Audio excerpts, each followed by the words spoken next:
जिज्ञासु दर्शकों, बहुत बहुत अभिनंदन है, स्वागत है आप सभी का इस चैनल पर।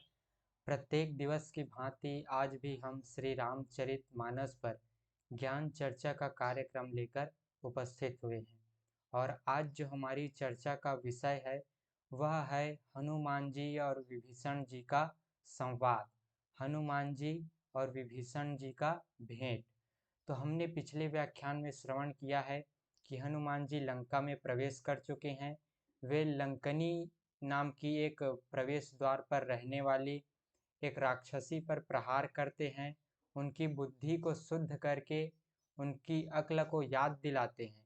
और किस तरह से लंकनी जो है हनुमान जी से विनती करती है और वे समझ जाती है कि राक्षसों के विनाश का समय आ चुका है। इस तरह से वो समझ जाती है और उनकी बुद्धि शुद्ध हो जाती है, श्री रामचंद्र जी के चरणों में प्रेम हो जाता है, उनकी खोई हुई बुद्धि वापस आ जाती है।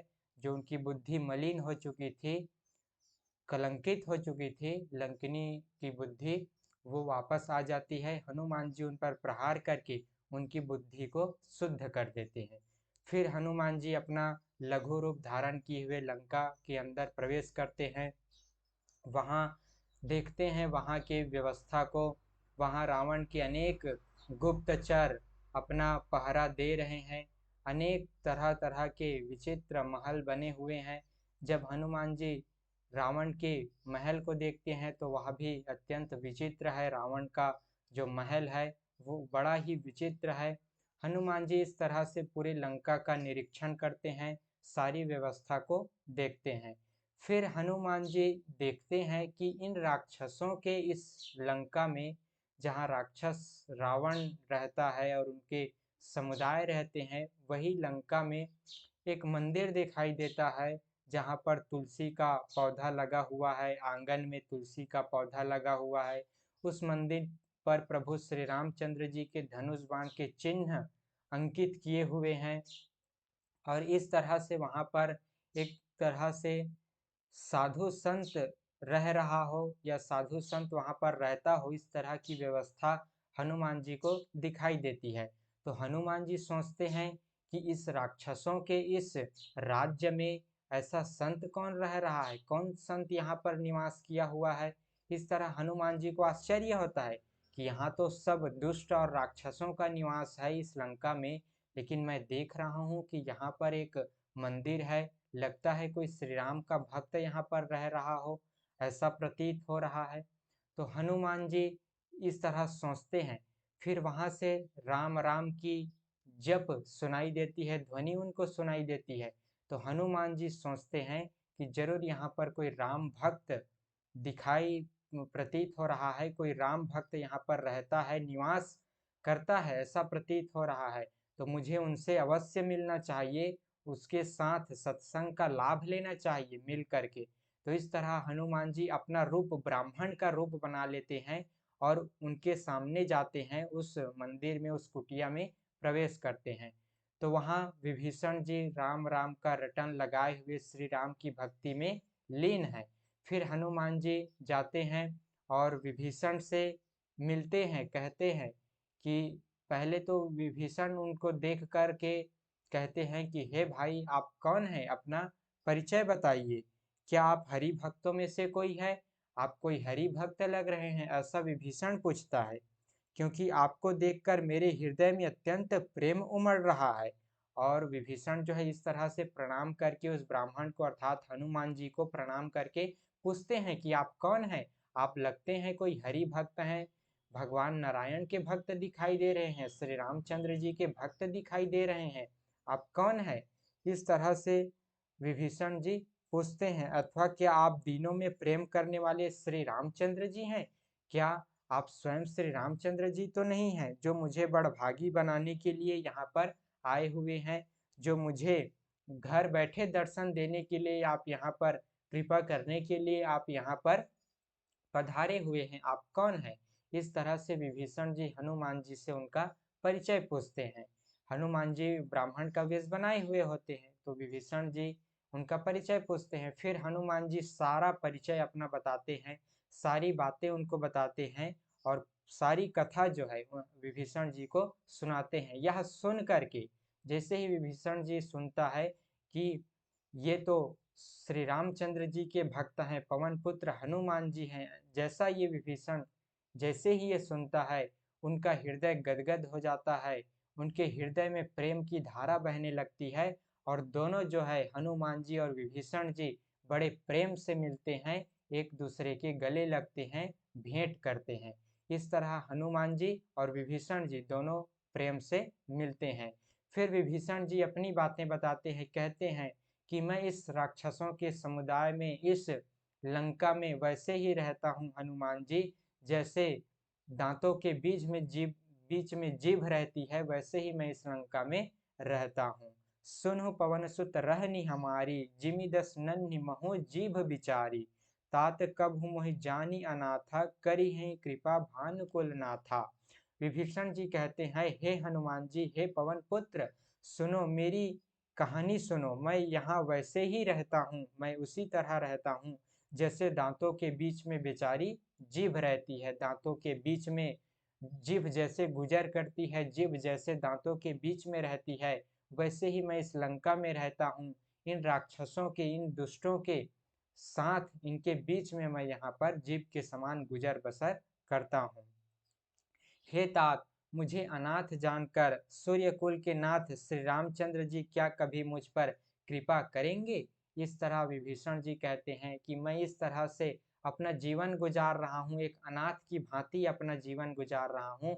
जैसे दांत के बीच में जीभ अपना जीवन गुजारती है, जीभ रहती है, वैसे ही मैं इस लंका में इन राक्षसों के बीच में अपना जीवन गुजार रहा हूँ, इन दुष्टों के बीच में अपना जीवन एक अनाथ की भांति गुजार रहा हूँ, एक बेसहारा की भांति गुजार रहा हूँ। तो क्या श्री रामचंद्र जी कभी मुझ पर कृपा करेंगे? उनकी कब मुझ पर कृपा होगी? कब वो मुझे दर्शन देंगे? कब वो मुझे अपनाएंगे? इस तरह से विभीषण जी हनुमान जी से कहते हैं। मेरा शरीर तो राक्षसी शरीर है, तामसी शरीर है, क्योंकि विभीषण जी का जन्म भी राक्षस कुल में ही हुआ है। वो तो रावण के भाई हैं विभीषण, तो उनका शरीर तो तामसी शरीर है, राक्षसों का शरीर है, तो साधन तो कुछ बनता नहीं। विभीषण जी कहते हैं, मेरा शरीर तो ये तामसी शरीर है, राक्षस का शरीर है, भगवान की भक्ति में क्या कर पाऊंगा? इस तामसी शरीर से क्या उनकी भक्ति कर पाऊंगा? न मन में श्री रामचंद्र जी के चरण कमलों में प्रेम है और न ही उनके प्रति कोई भक्ति भावना है। परंतु हे हनुमान जी, अब मुझे विश्वास हो गया कि श्री राम जी की मुझ पर कृपा है, क्योंकि हरि की कृपा के बिना संत नहीं मिलते। विभीषण जी कहते हैं कि मेरा तो ये तामसी शरीर है, राक्षसी शरीर है, मैं कहाँ श्री रामचंद्र जी की भक्ति कर पाऊंगा? मैं तो एक नीच कुल में जन्म लिया हूँ, अर्थात राक्षस कुल में जन्म लिया हूँ, तामसी कुल में जन्म लिया हूँ, मेरे से कहाँ श्री रामचंद्र जी की भक्ति हो पाएगी। लेकिन मुझे अब ऐसा लग रहा है कि श्री रामचंद्र जी मुझ पर प्रसन्न हो गए हैं, उनके प्रति जो मेरे मन में श्रद्धा भक्ति है, उनसे श्री रामचंद्र जी प्रसन्न हो गए हैं, क्योंकि आप जैसे संत के दर्शन हुए, हरि भक्त के दर्शन हुए, स्वयं श्री रामचंद्र जी के आप भक्त हैं और आपके मुझे दर्शन हुए, तो अब मुझे विश्वास हो रहा है कि श्री रामचंद्र जी मुझ पर प्रसन्न है, मुझ पर जल्द ही कृपा करने वाले हैं। इस तरह विभीषण जी हनुमान जी से कहते हैं। फिर हनुमान जी कहते हैं कि मैं भी तो एक वानर का ही जाति हूँ, मैं कौन सा श्री रामचंद्र जी का भक्त हूँ? आप धन्य हैं, आप श्री रामचंद्र जी की भक्ति कर रहे हैं, मैं तो एक नीच योनि में, वानर की जाति में जन्म लिया हूँ। यही तो है दर्शकों, मतलब संत जनों की महिमा और उनकी बड़प्पन यही होती है कि वे कभी अपने आप को ऊंचा नहीं दिखाते, वे स्वयं सब गुणों से परिपूर्ण होते हैं, स्वयं सब गुणों की खान होते हैं, फिर भी वे अपने आप को नीच समझते हैं, अपने आप को छोटा ही प्रस्तुत करते हैं। जैसे विभीषण जी श्री रामचंद्र जी के भक्त हैं, फिर भी वे अपने आप को छोटा ही प्रस्तुत कर रहे हैं, और हनुमान जी भी श्री रामचंद्र जी के परम भक्त हैं, फिर भी वे अपने आप को छोटा समझ रहे हैं, अपने आप को कह रहे हैं कि मैं भी कौन सा श्री रामचंद्र जी का भक्त हूँ, मैं भी तो एक नीच वानर योनि में जन्म लिया हूँ, जिनका नाम सुनते ही सब लोग जो है जिनका नाम सुनते ही सब लोग प्रातः काल भोजन नहीं मिल पाता, मेरा जिनका नाम सुनते ही लोगों को प्रातः काल का भोजन नहीं मिल पाता, ऐसा मैं भी नीच योनि में जन्म लिया हूँ, ऐसा हनुमान जी कहते हैं। कहूँ कवन मैं परम कुलीना, कपि चंचल सबही विधिहीना, प्रात लेई जो नाम हमारा, तेह दिन ताहि न मिले आहारा। हनुमान जी कहते हैं, भला कहिए मैं ही कौन सा बड़ा कुलीन हूँ, कौन सा बड़ा कुल में मैं जन्म लिया हूँ। हे विभीषण जी, मैं भी तो एक वानर हूँ और सब प्रकार से नीच हूँ। प्रातः काल जो हम लोगों का नाम ले ले तो उस दिन उसे भोजन न मिले। जो प्रातः प्रातः सुबह सुबह हम लोगों का नाम ले लेता है उसको भोजन भी नहीं मिलता।